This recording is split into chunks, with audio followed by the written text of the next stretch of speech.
Holden Cruze JH heater, blower motor and resistor location and removal, and in the process we'll also be removing the glove box. Whether you need access to the fuses or the heater blower motor or the resistor, etc.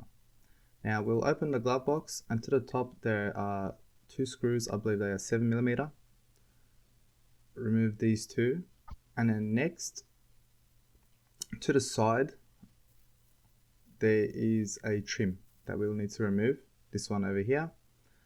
With a plastic tool, I'd recommend using plastic and not metal because you don't want to damage any of the trims. And there'll be another screw here that you'll need to remove. Once you remove this one, with your plastic tool, all you need to do is pull the glove box out of place. Go along as it clips into position.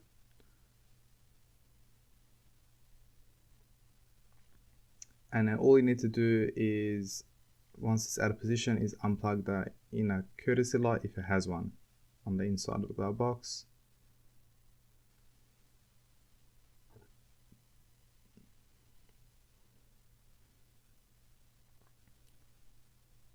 By pressing onto that part of the plug.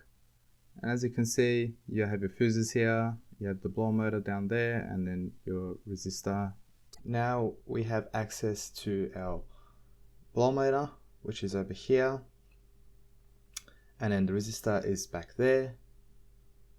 You don't have to remove them in order. You can, if you need to change the resistor, you can change the resistor, or if you want to change the blower motor, you can change the blower motor. There isn't a specific order. I'm just going to show you how to remove both of them. Now, for the blower motor, this air duct comes in the way, so you'll need to, I believe it's a 7mm nut. You know, just remove that screw that holds it in position. Just move it out of place just a bit. Remove all the screws for the blower motor. I believe there was 3.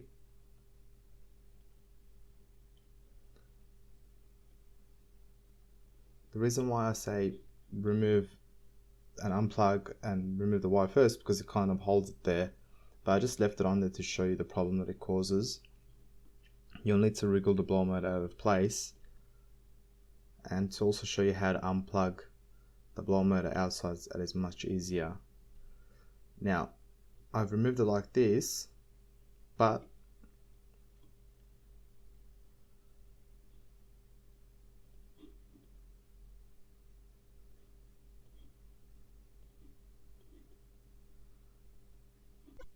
so you'll first need to pull out this white section of the plug that locks it in place.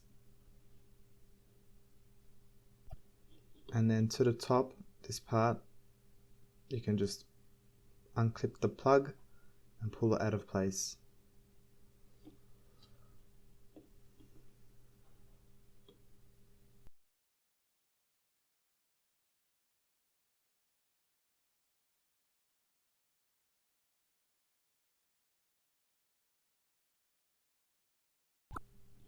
Now moving on to the resistor. We will first unplug the resistor by pressing onto these sections of the plug.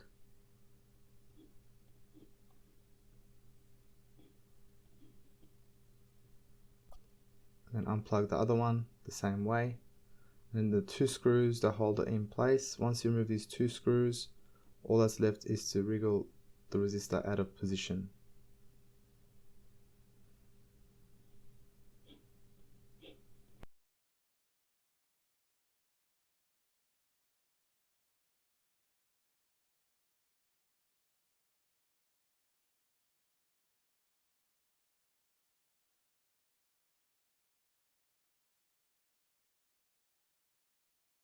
Please don't forget to like, comment and subscribe, and if you do want to support the channel more, you can always send a super thanks by clicking onto the button underneath the video. Any amount, even the bare minimum, is much appreciated.